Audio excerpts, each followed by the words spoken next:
acordo com o relato de um veterano morador do Rio Machado, Joaquim Barbosa, ao escritor Vitor Hugo, o seringarista Joaquim Pereira da Rocha conhecera a areia preta desde 1946.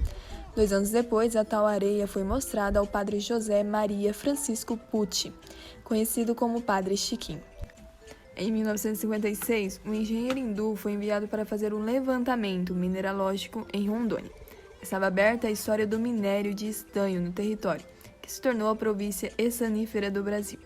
A lavra econômica iniciou-se em 1959, expandindo-se no começo da década de 60. A partir daí, Rondônia passou a viver um período de fartura com intensa circulação de dinheiro.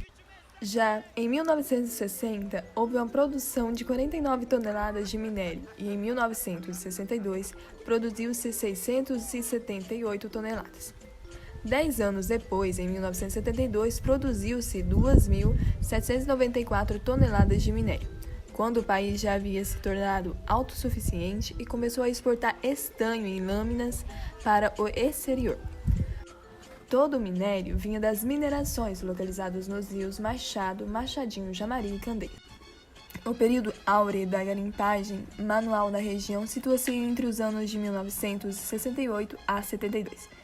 Nessa época, vinha garimpeiros de todo o país, principalmente no Maranhão, Piauí, Ceará, Goiás, Mato Grosso, Pará e Amazonas. Cada homem ou grupo trabalhava nos igarapés, onde, ao lavar o cascalho, separavam o barro do minério. A cassiterita era levada nas costas até as cantinas compradoras. De lá, eram transportadas para Porto Velho e, em seguida, ia de avião até o sul do Brasil. Rondônia tinha pouco mais de 100 mil habitantes.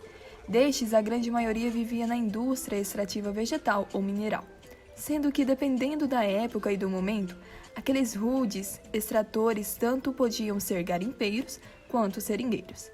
Naquele exato momento da febre do estanho, praticamente havia-se decidido pela garimpagem livre, que lhes proporciona alguma esperança de enriquecimento.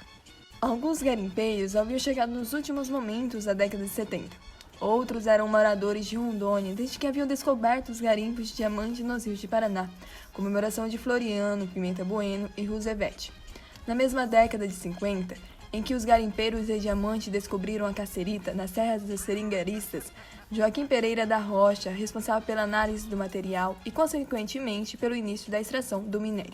Não se pode afirmar com precisão qual o número exato de aventureiros que procuravam recursos nas lavras de cassiterita. Sabe-se que alguns afirmavam que eram mais de 10 mil homens espalhados nas entranhas da floresta, ao mesmo tempo em que eram vitimados pela febre e explorados pelos marreteiros, atravessadores da cachaça. Tudo isso gerava uma inquieta mobilidade em busca de enriquecimento, lícito ou não, que explodia no comércio das cidades do então território de Rondônia. Os comércios cresciam da noite para o dia, tomavam volume e se transformavam em grandes armazéns, com crédito no sul do país. O Garimpo Bom Futuro está localizado em Ariquemes, no estado de Rondônia, e tem uma história muito antiga. Os primeiros dados que relatam a descoberta dessa jazida, considerada como a maior do mundo todo em cassiterita, são de pouco depois da metade do século passado. Relatos indicam que a jazida foi descoberta em 1987, quando estavam sendo abertos os linhões do INCRA. A região, que até então vivia praticamente da agricultura, rapidamente recebeu inúmeros interessados em explorar a cassiterita. Porém, a exploração manual foi vedada algum tempo depois, devido a uma lei federal que priorizava o trabalho de médias e grandes empresas no garimpo. Estima-se que cerca de 30 mil garimpeiros tinham colaborado com o primeiro lugar do Brasil na exploração de minério entre os anos de 1988 a 1990. Atualmente, a região ocupa o 5º lugar como produtor mundial de cassiterita. Cassiterita é um minério que pode ser encontrado em várias cores e tons, tais como amarronzado, castanho avermelhado, amarelo, preto e entre outros. Sua composição é basicamente formada por estanho, sendo que a cassiterita é amplamente explorada em aluviões e eluviões de inúmeras regiões da crosta terrestre. A maioria da cassiterita provém de depósitos aluviais ou de depósitos tipos plácido. Suas jazidas são importantes, visto que possuem um elevado valor econômico associado às suas atividades. Entre os usos mais comuns do minério, destaca-se a sua utilização na composição de ligas de chumbo, matéria-prima que integra na produção de latas e embalagens. Serve também como solda de fabricação para conserto de aparelhos eletrônicos. Quem são os requeiros?